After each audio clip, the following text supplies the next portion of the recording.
Welcome back to What RT Noobs with General Disturbance. This is the FV217 Badger. It's the British Tier 10 tank destroyer and it's located on the northeast spawn of Live Oaks.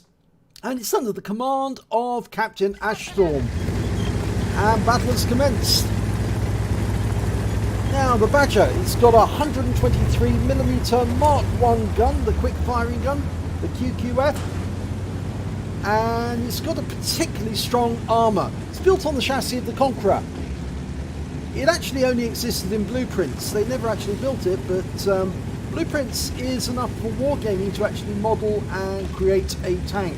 And this one is particularly tough, incredibly tough. That armour is almost impervious. In fact, the only vulnerable point is the lower plate, as you can see there, which is difficult to hit at the best of times. Right, he's headed south along the railway line, but there's a big enemy force headed towards the town. And it looks like Captain Ashstorm has actually spotted this on his mini-map, and it's useful to have a big mini-map because you can actually see the play in the battle. Pay attention to where you're needed and go there. Now we've already lost one of our tanks.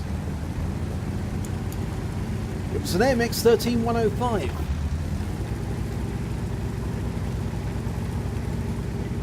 Now there's only 3 tanks going into the town centre. I think it's a Defender and a Type 4 Heavy and a Wizzy 11114. I get the impression that Captain Ashstorm is going to try and defend the cap area. Whoop, that's an indestructible wall. And he's going to try and defend the cap area as best he can. He does have the company of an arty, a GW Tiger P, the Tier 8 German. So he's got somebody to watch his back. And we can see the Wizzy 11114 up ahead. And he's taking aim at Standard B. There's a lot of heavy fighting going on in the town. He's going to go and use that ridgeline to sort of like move himself up, get eyes on target. Oh, he's been spotted! Now, since the enemy in the town are too far away to spot him, it must be something closer. And I suspect that that's the Wizzy 132 that we can see in grid square E3. He's probably moved up and is poking the ridge lines. Oh, we got a lovely round into the Standard B for 545 hit points. That's the Tier 9 Italian. 257 we can't see. He's behind. Oh no, he's there. He is there.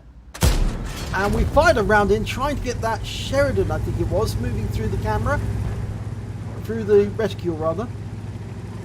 He's pulling back to use the cover of the building. That's a good idea. Oh, no, almost backed into a Progetto 46 there, the Tier 8 Italian, the premium. There's that Standard B. Just looking around, can't see them, but there's the tanks in the town have been wiped out. None of them are left alive. All of them have gone, which means the enemy is going to be headed this way very, very shortly. Right, he's in a defensive position, waiting for his first customer. Has a quick look round to see what his position is. A Sheridan!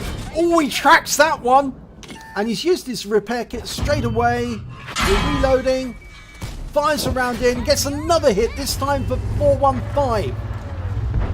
Now, he's using standard ammo.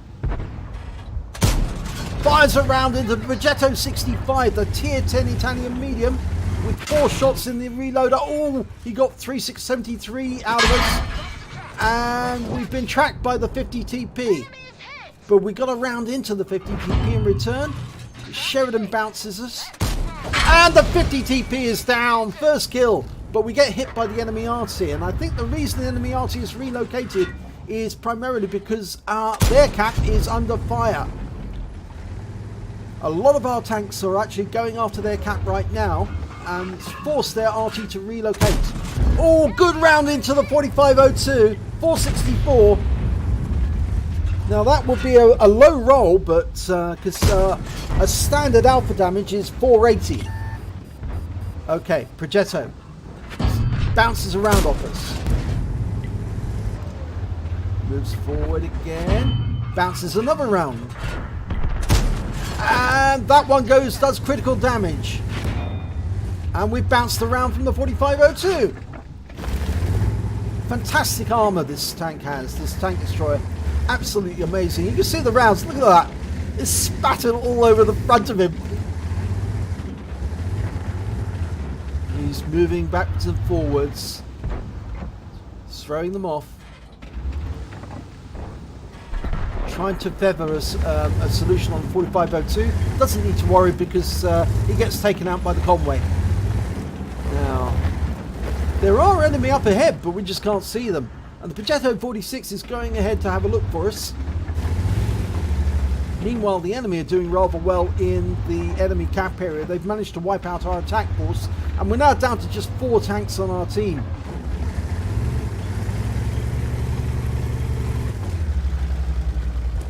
Okay, we can see the Progetto 65. He's there now. We've gone up on the ridge line, which is a bit dangerous because it exposes us to fire. Oh, but we put a round for 407 into the Progetto. Can we get another one in? Got to watch out we don't hit our own guy. And the 65 goes down to the 46. Well done. So a tier 10 tank taken out by a tier 8 tank. Oh, we lost the premium, the Conway rather. Object 705 got him, so he's going to have to go back behind these buildings. There's no threat from the city now. The threat is entirely from the railway line. Of course, he doesn't want to get caught in a position where he's sort of like trapped between 2 indestructible objects and unable to turn around to deal with the enemy. If the enemy was to get behind him, that would be a real problem. But it looks to me like he's going to try and defend this corner. We lost the GW Tiger P, and the Progetto's off chasing enemy arty, the M40. Meanwhile, Captain Ashstorm's going to try and defend the railway line. There's probably a huge attack force on the way. Yes, there is. It's a 705. And he doesn't go through the armour that goes through the tracks. Yet that one. Pulls forward to try and spot him. No, nothing yet. You see, if he does get assaulted from the side, he can always turn to face the back of the map. There's a Scorpion.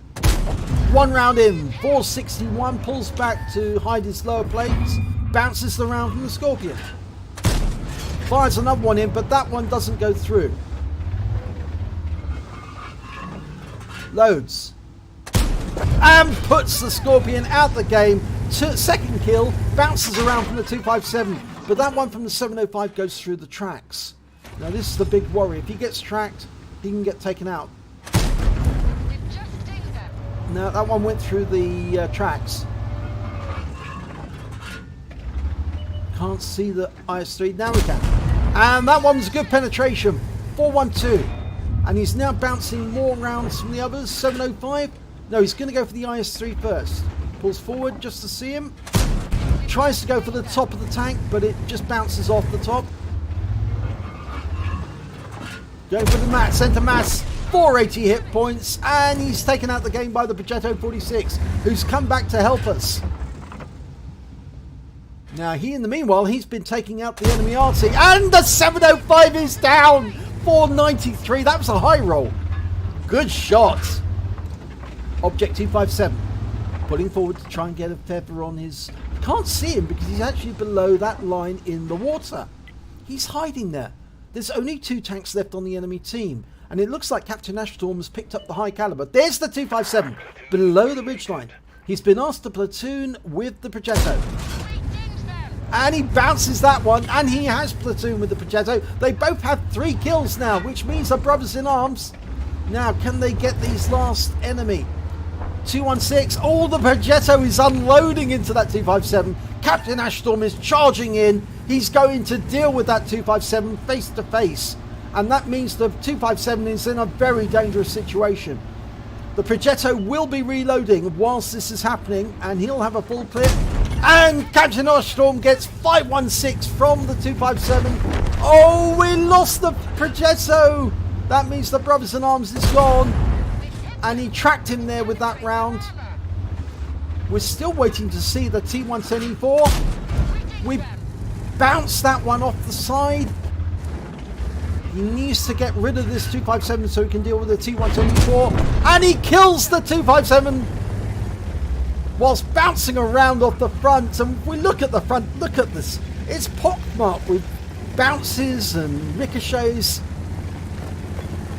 Fantastic so far. Such a pity that the Progetto 46 went down, because if he had survived, that would have been a brothers in arms for sure. He's pulling forward to deal with the T124, and he doesn't go through that, the armour. Now use the railway line. That's it. And unfortunately that's an indestructible object, and the enemy knows that. He knows full well that Captain Ashstorm's going to have to come up in order to put a round into that turret. Now the E4 is the one with the turret.